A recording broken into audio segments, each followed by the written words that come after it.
तो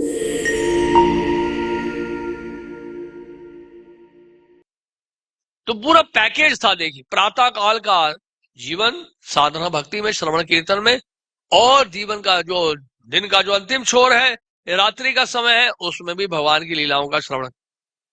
प्रातः काल उठते हैं शनाई के साथ और सोते भी हैं शनाई के साथ, लेकिन कृष्ण कथा सुनते हुए। राजमहल में ऐसा हुआ करता था। राजा महाराजाओं के जो घर में सुबह सुबह शहनाई बजती। आज भी दक्षिण भारत में ऐसे कई मंदिर हैं जहां पे प्रातः काल शहनाई बजा जाती है और इस तरह से भगवान को उठाया जाता है। मंगल ध्वनि जिसको कहते हैं, उस मंगल ध्वनि में भगवान कृष्ण की लीलाओं का या भगवान श्री नारायण का गुणगान होता है, वैकुंठपति का कृष्ण कथा होती है, और इस तरह से भक्त लोग संकीर्तन करते हैं और करते करते भगवान का दर्शन करते हैं, मंगला दर्शन करते हैं। और श्रील प्रभुपाद जी बता रहे हैं इस तरह से जयपुर में भी आज भी हम देखते हैं राधा गोविंद जी का दर्शन करने अनेक भक्त जाते हैं प्रातः काल में। वहां तो लोगों का, भक्तों का तांता लगा रहता है, अनेक भक्त वहां पर आते हैं और राधा गोविंद का दर्शन करते हैं, एक दूसरे को प्रसाद देते हैं। नहीं, ये हमारी वैदिक संस्कृति थी, लेकिन दुर्भाग्य की बात है ये सब हो नहीं रहा है। अभी तो लोगों ने जो है बिल्कुल हद कर दी है। नहीं, लाते विदु स्वार्थ कथे में विष्णु दुराशया बहिरर्थमानिनस अंधा यथांधे रोपनीय मानस तेपी शतंत्रया मुरु दामनी बद्धा। लोग नहीं जानते अपने जीवन का स्वार्थ क्या है, बस इंद्र तृप्ति और इंद्र भोग में पूरा जीवन बिता दिया है।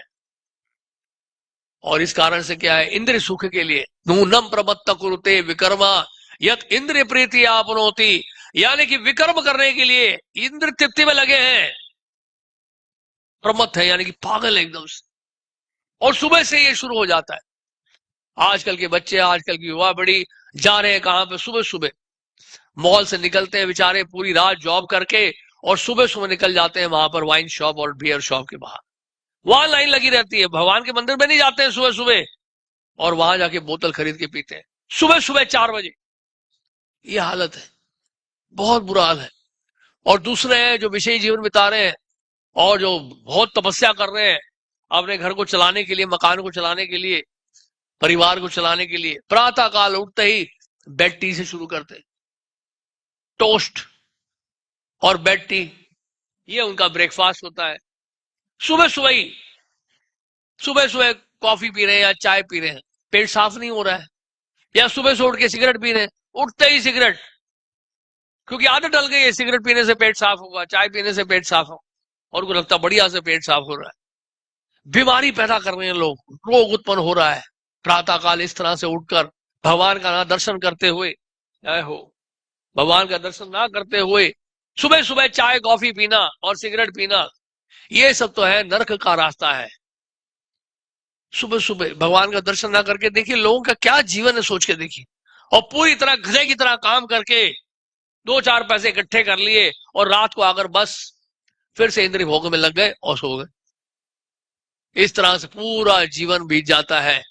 किसी ने पूछा था हमसे कि ब्रह्मा जी ने यानी भगवान ने इस सृष्टि की रचना क्यों की, इसका उद्देश्य क्या था? इसी यही उद्देश्य था, यही उद्देश्य था कि प्रातः काल उठे, चाय पियो, कॉफी पियो और टोस्ट लो, और उसके बाद पेट साफ करो, नहाओ धो और चल दो ब्रेकफास्ट करके, और पूरे दिन गधे की तरह काम करो। कुछ लोगों को गालियां दो और गालियां सुनो, और कुछ पैसा लो पैसा दो, पूरे दिन गधे की तरह काम करके वापस लौटो, घर वालों से थोड़ा चिक चिक करो, और घर वाले भी होते नहीं, गई वाइफ भी जॉब कर रही है, बच्चे उछल कूद कर रहे हैं, बच्चों के बाद भी टाइम नहीं है, वो भी अपने फोन में बिजी हैं, बच्चे भी।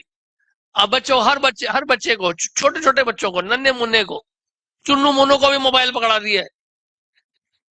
वो बेचारे खिलौने खेलते थे एक जमाने में, कृष्ण का खिलौना होता था, गाय का खिलौना होता था हाथ में, और अब क्या है, आपने पकड़ा दिया ये यमदूत, इतना बड़ा फोन, उसको लेके बैठे हुए हैं सब लोग, बच्चे, छोटे छोटे बच्चे। बताओ, मासूम निर्दोष बच्चों को बिगाड़ दिया आपने बचपन से ही, और वो फोन में लगे हुए हैं।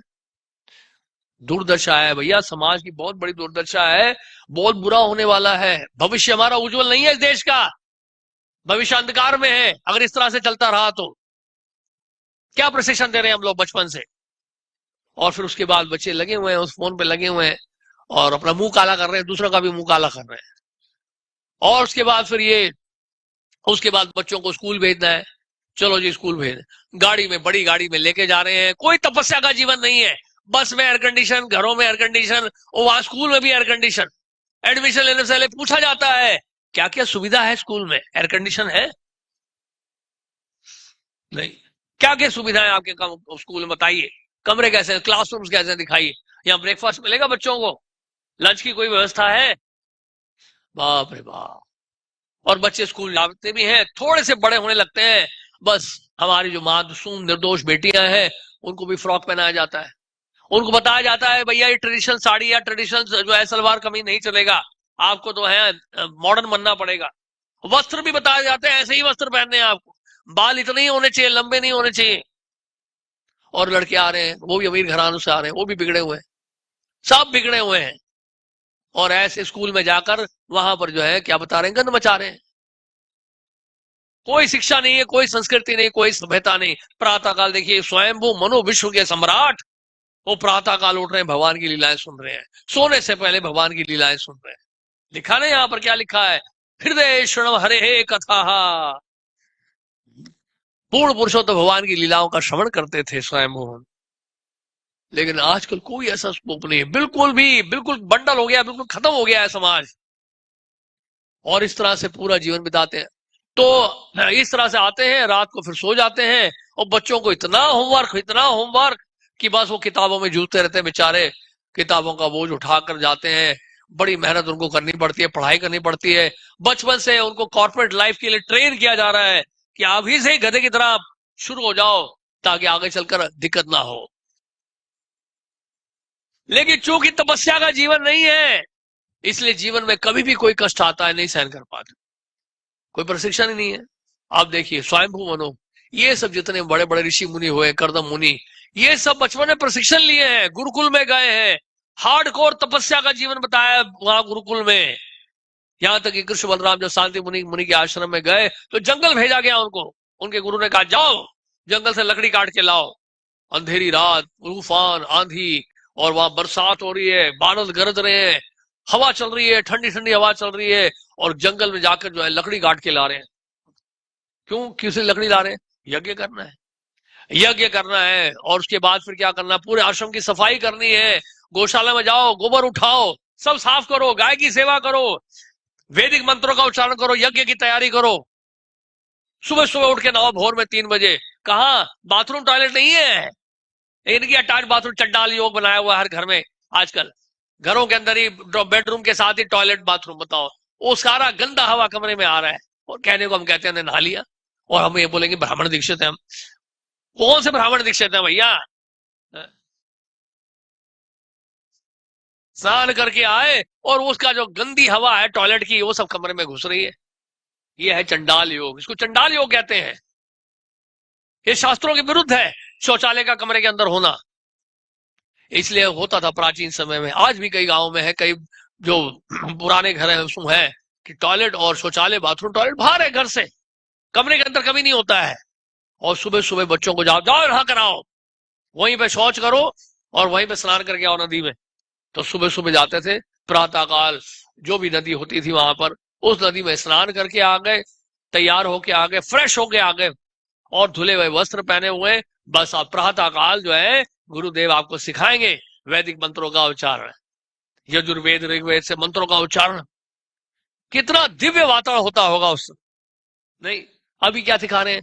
फोन लेके बैठे हुए, बस में, स्कूल में, क्लासरूम में, घरों में, सब बच्चे फोन में लगे हुए हैं। क्या देख रहे हैं उसमें? पूरा गंद, पूरा गंद। एक जमाना था जब दूरदर्शन हुआ करता था, दूरदर्शन तो अभी भी है लेकिन दूरदर्शन ही होता था केवल, और वास्तव में दूरदर्शन था, वो पास से कुछ नहीं दिखता था, सब दूर था, अमेरिका यूरोप कुछ नहीं दिखता था उसमें। और उस दूरदर्शन में हम लोग हफ्ते में एक दिन, चलो हफ्ते में एक दिन फिर भी चलो चलता है बाहर की दुनिया के हिसाब से, हफ्ते में एक दिन मूवी, और हफ्ते में एक दिन जो है कुछ मूवी सॉन्ग से आता था। बाकी 7 दिन आपको कृषि दर्शन जरूर मिलेगा। वो कृषि दर्शन देख के लोग बोर हो जाते थे, बंद करते थे। वो खरपतवार पता नहीं क्या क्या बात करता था, उसको देखिए बंद कर देते थे। नहीं, इंतजार करते थे हम लोग रविवार का और प्रातः काल, कभी कभी क्या होता है।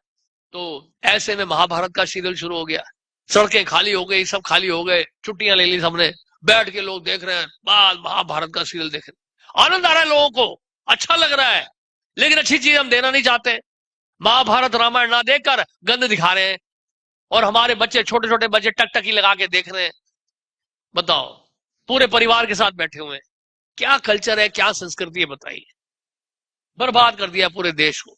तो इस तरह से जो है, तो हाँ, तो हमने वो प्रश्न जो पूछा था, तो हमने ये बताया, ये है हमारे जीवन का उद्देश्य। इसलिए ब्रह्मा जी ने सृष्टि की थी, भगवान ने इसलिए सृष्टि की थी कि सुबह सुबह चाय कॉफी पियो, टोस्ट खाओ और ऑफिस जाओ और गधे की तरह वहां काम करो, कुछ धम कमा लो और रात को फिर से इंद्र तिप्ते में लग जाओ, सुबह उठ के फिर पेट साफ करो, दांत साफ करो, नहाओ और जाओ, इसी तरह पूरा जीवन बिताओ। इसलिए ब्रह्मा जी ने सृष्टि की है, इतनी बड़ी सृष्टि की है ना। बढ़िया उद्देश्य, कितना अच्छा उद्देश्य। और यहां पर देखो, स्वयं मनु जा रहे हैं। स्वयं मनु विश्व के सम्राट है, अपनी बेटी का विवाह किससे करना चाह रहे हैं, बताओ। एलोन मस्क की बेटी से, है ना, या जेफ बेजोस की बेटी से, या बिल गेट्स की बेटी से विवाह कराने जा रहे हैं। पैकेज कितना है कर्दम मुनि का? वो तो झोपड़ी में रहता है, कितना कमाता है वो, कितना कमाता है? क्या पैकेज है भाई? साल का, महीने का कितना कमाता है, कितना धन कमाता है, कितनी प्रॉपर्टी है उसके पास, गाड़ी है कि नहीं उसके पास, बैंक बैलेंस कितना है उसका, समाज में क्या स्टेटस है उसका, क्या पोजीशन है उसकी कंपनी में? कोई आंसर नहीं है, कोई आंसर नहीं है। कर्दम मुनि के पास कुछ नहीं है, कुछ भी नहीं है कर्दम मुनि के पास। उनके पास क्या है? भगवत प्रेम का धन है। स्वयं मनु ये जानते हैं कि कर्दम मुनि के बाद मेरी बेटी सुरक्षित रहेगी, वो प्रेम धनी बन जाएगी। और तो और कर्दम मुनि ने अपनी योग शक्ति से क्या हुआ, एक पूरा ग्रह प्रकट कर दिया। उनको पता है, वो कर्दम मुनि जानते हैं कि इतने बड़े सम्राट, इतने बड़े राजा की पुत्री है, इसको मैंने कोई सुख नहीं दिया है, तो संतान उत्पन्न तो करे, लेकिन कोई व्यवस्था नहीं है इस प्रकार की। यहाँ पे देखो, ये झोपड़ी में रह रहे हैं, तो स्वयं क्या कर्दम मुनि ने पूरा एक ग्रह बना दिया, फ्लोटिंग स्पेस प्लैनेट बना दिया एक तरह से। क्या पावरफुल योगी होते थे। आजकल के योगी थोड़ा थोड़ा बंडल योगी, एकदम से नहीं, चुप चुप के सिगरेट पी रहे हैं, बीड़ी पी रहे हैं और बाद में योगासन कर रहे हैं। व्हाट नॉनसेंस, टोटल बकवास है, टोटल। ये सब भोगा सोसाइटी है, योगा सोसाइटी नहीं है। प्रभुपाद जी कहते हैं न्यूयॉर्क में ऐसे कई योगा सोसाइटी है, and I have seen them, they are meditating and snoring at the same time. ध्यान लगा रहे हैं आंखें बंद करके और सो रहे हैं, सब खराटे मार रहे हैं। ये कौन सा योगा है भाई? और आधा घंटा, एक घंटा योगा करने के बाद रात को जाके वहां पर इंद्र तिप्ते लागे। बुरा हाल है, पूरे दिन पाप का कार्य में लिप्त है और सुबह कर रहे हैं योगा। ये योगा है? इस 100% भोगा। तो इसलिए क्या है, ये थे कर्दम मुनि, योगी थे। योग यानी कि भगवान के साथ उनका योग था, भगवान का चिंतन करते थे वो, ऐसा तपस्या का जीवन बिताते थे। स्वयं सोचिए ना आप, स्वयं मन। आज हम क्या देखेंगे? आप कैरेक्टर नहीं देखते आजकल, वैल्यूज नहीं देखते हम, चरित्र नहीं देखता कोई। देखने में कैसा है, देखने में कैसी है, सुंदर है, पैकेज कितना है, अब्रॉड जाता है कि नहीं, अमेरिका गया आज तक कभी, भारत छोड़ के कभी गया है, बताओ। कौन सी पोजीशन है कंपनी में, कितना धन कमाया उसने अभी तक, बैंक बैलेंस कितना है जी उसका। जैसे अमेरिका जाने के लिए पहले पूछा जाता, भैया आपके पास कितना कैपिटल फंड है, कितना पैसा है, अमेरिका जा रहे हो, वहां जाके सड़क पे घूमना पड़े, दिक्कत हो जाएगी, तो आप show your bank balance, show your account, कितना आपके पास है, कैपेसिटी है वहां जाने के लिए। तो ये पैकेज वैकेज क्या है? ये तो बिल्कुल वैसे हो गया जैसे गाड़ी खरीद रहे हो आप। गाड़ी कितने की है, गाड़ी में चमक धमक है कि नहीं, कितना कंफर्ट है उसके अंदर, कितनी स्पीड है उसका, कितना माइलेज देगी, ये तो पूछते हैं हम लोग गाड़ी के बारे में। घर लेते हैं तो घर के बारे में ही पूछते हैं, कितने कमरे हैं, कितने का मकान है, कौन से एरिया में लोकेटेड है, कितने वॉशरूम है उसके अंदर, फर्नीचर है कि नहीं, या हमें फर्नीचर खरीदना पड़ेगा, पूछते ना डिटेल। वही तो आप इंसान के बारे में पूछ रहे हो। इंसान को आपने एक प्रोडक्ट बना दिया है, शादी जिससे कर रहे हो उसके आपने क्या बना दिया, एक प्रोडक्ट बना दिया, एक सामान बना दिया, खरीद रहे हो जैसे। पैसा कितना मिलेगा हमें, पैसा कितना मिलेगा? हम अपने बेटे को दे रहे हैं, आप अपनी बेटी को दे रहे हो, कितना पैसा मिलेगा पहले से तय कर लो। 10 करोड़ 100 करोड़ कितना खर्चा करोगे आप शादी में? कहां शादी होगी, जंगल में या 5 स्टार होटल में? पहले से तय कर लो। कितना बोगस है देखिए। और वैल्यूज ना होने के कारण, चरित्र ना होने के कारण, जब ऐसे विवाद में केवल पैकेजिंग में डिपेंड होते हैं, तो वो पैकेजिंग ढीला पड़ने लगता है, तो विवाह जो है विच्छेद हो जाता है। हमारे वैदिक शास्त्रों में डाइवोर्स का कोई है ही नहीं डेफिनेशन, डाइवोर्स का कोई शब्दार्थ न शब्द अनुवाद ही नहीं है। ये शब्द है विवाह विच्छेद, ये विवाह विच्छेद कोई शब्द है? ये तो बनाया गया, जबरदस्ती बनाया गया है। तलाक तो उर्दू का शब्द है, विवाह विच्छेद कोई शब्द ही नहीं है, डाइवोर्स का कोई ट्रांसलेशन ही नहीं है। ये तो हमारे, अब बताना नहीं चाहता मैं किसने शुरू किया था हमारे देश में, है ना, उसका नाम नहीं लेना चाहता मैं। ये शुरू किया गया था हमारे देश के अंदर बहुत 1960s में, जानते हैं आप? उससे पहले डाइवोर्स इलीगल था इंडिया में, बर्बाद कर दिया उसके बाद सबको लाइसेंस मिल गया। अब तो क्या क्या हो रहा है उसके बारे में मैं कहना नहीं चाहता यहाँ। तो ये है, और इसको हम कहते हैं जी, हाँ जी गृहस्थ आश्रम में प्रवेश कर गया है मेरा लड़का, मेरी बेटी गृहस्थ आश्रम में प्रवेश कर। अरे कौन सा गृहस्थ आश्रम भैया, कौन सा आश्रम है वो? क्या कर रहे हो आश्रम में? कौन सी भक्ति कर रहे हो? कौन सा भगवान का नाम ले रहे हो? कौन सा भगवान को भोग लगा रहे हो? कब जाते हो मंदिर? साल में एक बार जाते जी हम, जन्माष्टमी के दिन, वो भी हमारे बच्चे जाते हैं, हम तो जा नहीं पाते हैं, हम बच्चों को भेजते हैं। क्या करने भेजते हो? मांगने के लिए ना, भीख मंगे हो क्या? साल में एक बार जाके मांग रहे हो? तो इस तरह से देखो, ये है स्वयं मनु, देखिए कितने बड़े, देखिए सम्राट है? ब्रह्मा जी के पुत्र है, और वो कर्दम मुनि से विवाह करवाना चाहते हैं अपनी बेटी का। आप करवाओगे कभी? बताइए, मैं आपसे प्रश्न पूछता हूं।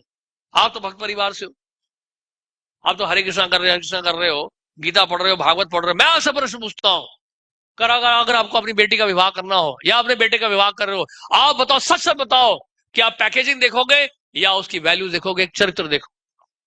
क्या उत्तर है आपके पास? ये सब कहने वाली बातें हैं, ये सब कहने वाली बातें हैं, इतना आसान नहीं है।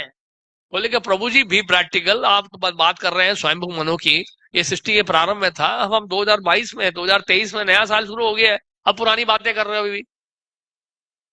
आप कहते हो हैप्पी न्यू ईयर और बातें कर रहे हो पुरानी, स्वयंभू मनु की बात कर रहे हो, कर्दम मुनि को उन्होंने अपनी बेटी से विवाह कराया, व्हाट नॉनसेंस।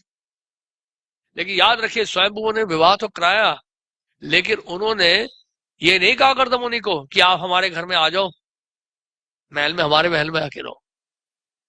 नहीं, हमारे महल में आके रहो, आप यहाँ कुटिया में क्या रह रहे हो? हम बेटी को दे देंगे, लेकिन कंडीशन ये है कि आपको हमारे महल में आके रहना पड़े। ये सब बोला नहीं स्वयं भगवान ने, बहुत खुश थे वो कर्दम मुनि से विवाह करा के। तो इस तरह से देखिए, हम लोगों को जो है आदर्श स्थापित करना है पूरे समाज में,